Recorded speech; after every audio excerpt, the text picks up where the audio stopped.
Hello students, welcome to our class. Our second chapter is the sound of music. Now I am going to teach you first part. Evelyn Glennie listens to sound without hearing it. आपको मैं point wise ये जो points दिए हुए हैं इसके wise आपको एक एक पैराग्राफ समझा रही हूँ हिंदी में. ओके, तो जो फर्स्ट पैराग्राफ है उसके अंदर भागदौड़ के समय वाली भीड़ एक अंडरग्राउंड ट्रेन प्लेटफॉर्म पर अपनी जगह बनाने के लिए धक्केबाजी कर रही थी. एक दुबली पतली लड़की जो 17 साल के एज के हिसाब से थोड़ी कम उम्र की लग रही थी, वो थोड़ी घबराई हुई थी, लेकिन फिर भी एक्साइटेड होकर वो एक्साइटेड हो गई वो जब उसने जो ट्रेन है उसके वाइब्रेशन को महसूस किया कि फील किया कि ट्रेन उसके पास आ रही है. ऐसा उसके वाइब्रेशन से उसने फील किया.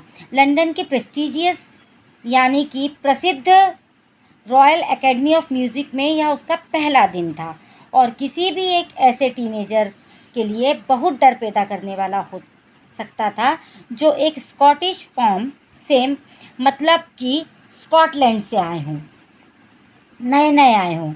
लेकिन इस एस्पायरिंग म्यूजिशियन मतलब महत्वाकांक्षी म्यूजिशियन संगीतकार ने ज़्यादातर टीनेजर्स के कंपैरिजन मतलब की तुलना में एक बड़े से चैलेंज का सामना किया, और वो था कि वो प्रोफंडली मतलब बहुत ही गंभीर रूप से डेफ मीन्स बहरी थी. क्या बताया है, जो ये एवलिन ग्लेनी है ये रॉयल जो एकेडमी है म्यूज़िक की लंदन में वहाँ पर जा रही थी और वो पूरी तरह से क्या थी, डेफ थी. अब जो इसका सेकंड वाला पार्ट है वो मैं आपको बता रही हूँ.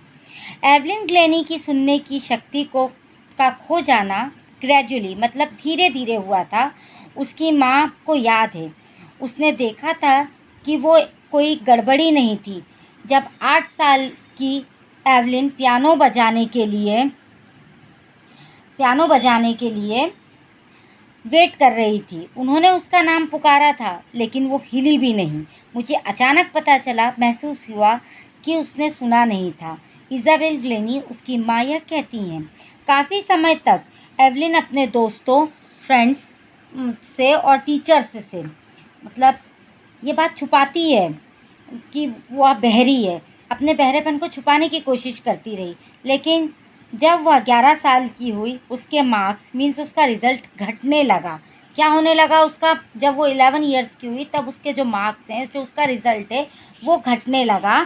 तब जो स्कूल की हेड मिस्ट्रेस थी, जो प्रिंसिपल थी, उन्होंने उसके पेरेंट्स को बुलाकर कहा, बिल्कुल फोर्स देकर कहा, यह बात कही कि वो उसे किसी स्पेशलिस्ट के पास ले जाए. तब यह पता चला कि उसकी सुनने की शक्ति वह धीरे धीरे डैमेज हो रही है.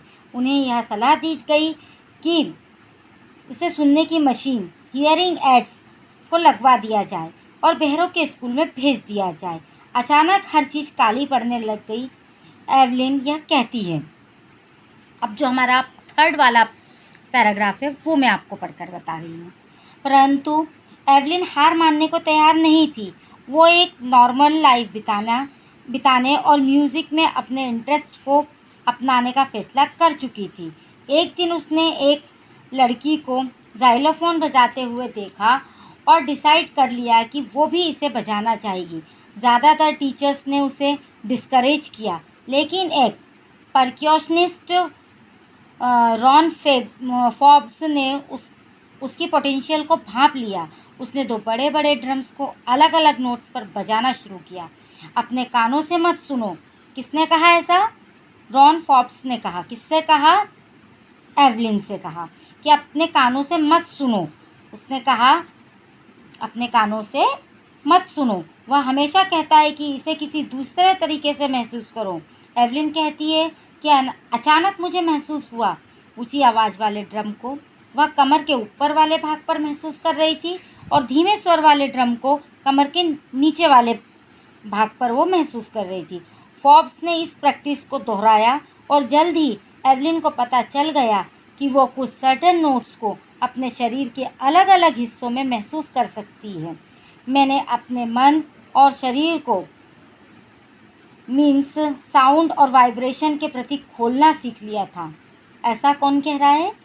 एवलिन कह रही है। बाकी सब शीर डिटर्मिनेशन, दृढ़ निश्चय और हार्ड वर्क यानी कि कठिन परिश्रम का ही नतीजा था। इतना आपको समझ में आ गया? अब हम 4th वाला पैराग्राफ पढ़ रहे हैं, ठीक है। इस पॉइंट के बाद से लेकर उसने कभी पीछे मुड़कर नहीं देखा। उसने एक यूथ ऑर्केस्ट्रा के साथ यूनाइटेड किंगडम के टूर मतलब कि यात्रा, यूनाइटेड किंगडम की यात्रा की, और जब तक वो 16 साल की हुई उसने म्यूज़िक को ही अपना जीवन बनाने का निर्णय कर लिया। मतलब उसने म्यूज़िक को ही अपना जीवन बनाने का फैसला कर लिया। उसने रॉयल एकेडमी ऑफ म्यूज़िक के लिए अपना ऑडिशन दिया और एकेडमी के इतिहास में, एकेडमी की हिस्ट्री में सबसे ज़्यादा हाईएस्ट मार्क्स प्राप्त किए। क्या किए उसने? जो म्यूज़िक एकेडमी थी उसकी हिस्ट्री में ऐसा पहली बार हुआ था कि किसी को इतने हाईएस्ट मार्क्स आए हों जितने एवलिन को आए थे। धीरे धीरे उसने ऑर्केस्ट्रियल वर्क को छोड़कर सोलो परफॉर्मेंस करना शुरू किया। अपने 3 साल के कोर्स खत्म होने तक उसने टॉप अवार्ड में से ज़्यादातर अवार्ड्स जीत लिए थे। क्या कर लिया था उसने? टॉप अवार्ड्स में से अब ज़्यादातर अवार्ड्स जो है उसने क्या कर लिए थे? जीत लिए थे। अब हम पढ़ रहे हैं 5th वाला। और इन सब के लिए एवलिन किसी हेरोइक अचीवमेंट मतलब किसी महान उपलब्धि का हिंट एक्सेप्ट नहीं करती। अगर आप हार्ड वर्क कर रहे हो और जानते हैं कि आप कहाँ जा रहे हो, आप वहाँ पहुँच ही जाएंगे। और वो बिल्कुल चोटी पर पहुँच गई। वर्ल्ड की सबसे ज़्यादा मांग की जाने वाली मल्टी परक्यूशनिस्ट, जिसे लगभग 1000 म्यूज़िकल इंस्ट्रूमेंट पर मास्टरी थी, 1000 म्यूज़िकल इंस्ट्रूमेंट वो बजा सकती थी और उसके पास सबसे ज़्यादा बिजी इंटरनेशनल शेड्यूल रहता था। कैसी हो गई थी एवलिन? एक समय में आकर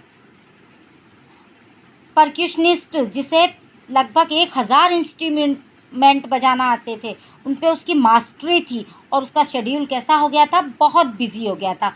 अब हमारा 6th वाला पार्ट। बिना सुनने की क्षमता रखते हुए एवलिन को इतनी सहजता से काम करते हुए देखकर बहुत विचित्र लगता है। हमारे 2 घंटे के डिस्कशन मतलब कि कन्वर्सेशन में वो कभी भी एक शब्द सुनने से नहीं चूकी। बुशी बियर्ड्स यानी कि जालीदार दाढ़ी, मीन्स जो दाढ़ी रखते हैं, एवलिन कहती है कि वो मेरे लिए थोड़ी ट्रबल हो सकते हैं। ऐसा वो बोलती है कि वो मुश्किल बन सकते हैं, कि वो मेरे लिए थोड़ी मुश्किल बन सकते हैं। उसने हंसते हुए कहा कि सिर्फ होठों को, क्या कहा उसने? कि सिर्फ होठों को देखने से ही यह पॉसिबल नहीं होता, पूरा चेहरा देखना होता है, स्पेशली आँखें, क्योंकि वो बहुत ही इनोसेंट ढंग से फ्लोलेसली स्कॉटिश मतलब सहज वे में बोलती है। मेरा बोलना इसलिए क्लियर होता है क्योंकि मैं 11 साल की होने तक सुन सकती थी। और वो कहती है कि लेकिन इससे ये बात क्लियर नहीं होती कि फ्रेंच सीखने और बेसिक जापानीज़ में वो मास्टर कैसे हो गई। यह एवलिन ने नहीं बताया। अब हम पढ़ रहे हैं 7th वाला, ठीक है।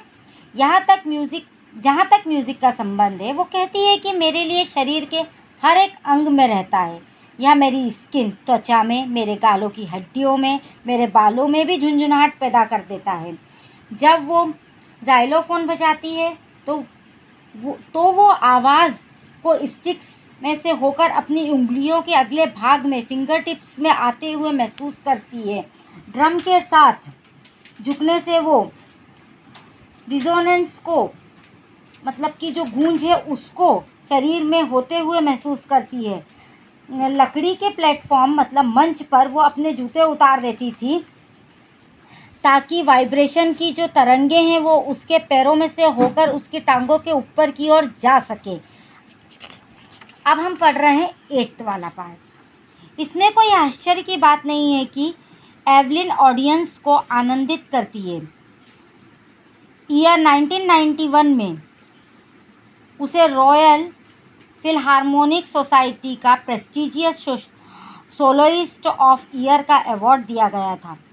मास्टर परक्यूशनिस्ट जेम्स ब्लेड्स कहते हैं कि ईश्वर ने माना कि उसके सुनने की शक्ति ले ली है, लेकिन ईश्वर ने उसे एक एक्स्ट्रा ऑर्डिनरी चीज़ उसके बदले में दी है, जो हम सुनते हैं उसे वो महसूस करती है हमसे कहीं ज़्यादा। यही कारण है कि वो म्यूज़िक को इतनी अच्छी तरह से वो एक्सप्रेस करती है। अब 9th वाला पार्ट। एवलिन इस बात को एक्सेप्ट करती है कि वो लगभग काम के एक कीड़े जैसी है। मुझे सिर्फ काम करना होता है। पहले सिर्फ क्लासिकल म्यूजिशियन से कहीं ज़्यादा, लेकिन इससे प्राप्त तो होने वाले जो रिज़ल्ट हैं वो बहुत बड़े होते हैं। रेगुलर कंसर्ट्स के अलावा एवलिन प्रिजन्स मतलब कि जेल और हॉस्पिटल्स में भी फ्री कंसर्ट्स करती है। वो यंग म्यूजिशियन के लिए क्लास को भी हाई प्रायोरिटी देती है। बहरे बच्चों के लिए बीथहोवन वर्ल्ड की एक एन रिकलिन कहती हैं कि बहरे बच्चों के लिए वो एक चमकता हुआ प्रोत्साहन मतलब शाइनिंग इंस्पिरेशन है। वो समझ जाते हैं कि ऐसी कोई जगह नहीं जहां वो पहुंच नहीं सकते हैं। अब 10th वाला पैराग्राफ। एवलिन ग्लेनी पहले ही उनकी अपेक्षा अधिक उपलब्धियों को प्राप्त कर चुकी होती है, जो उसकी उम्र से दोगुनी उम्र से ज़्यादातर लोग प्राप्त नहीं कर सकते हैं। दोगुनी उम्र के लोग भी उतनी उपलब्धियां प्राप्त नहीं कर पाते हैं जितनी जो उपलब्धियां हैं वो एवलिन ने प्राप्त की थी। वो प्राप्त नहीं कर सकते, हासिल ही नहीं कर सकते। वो उसने इस उम्र में हासिल कर लिया था। वो परक्यूशनिस्ट को फ्रंट रो में ले आई और उसने देखा था या दिखा दिया था कि ये बहुत ही मार्मिक हो सकता है। उसने ऐसे लोगों को प्रोत्साहन दिया जो कि विकलांग हैं, ऐसे लोगों को जिसकी जो उसकी तरफ देखते हैं और कहते हैं जब यह ऐसा कर सकती है तो मैं भी कर सकता हूँ। और स्पेशली उसने लाखों लोगों को भारी आनंद प्रदान किया और खुशी दी। उसने सब लोगों को आनंद प्रदान किया और खुशी दी। किसके द्वारा दी? अपने म्यूज़िक के द्वारा। So students, this is our first part of the sound of music. Alvin Glennie listened the sound without hearing it. Thank you so much.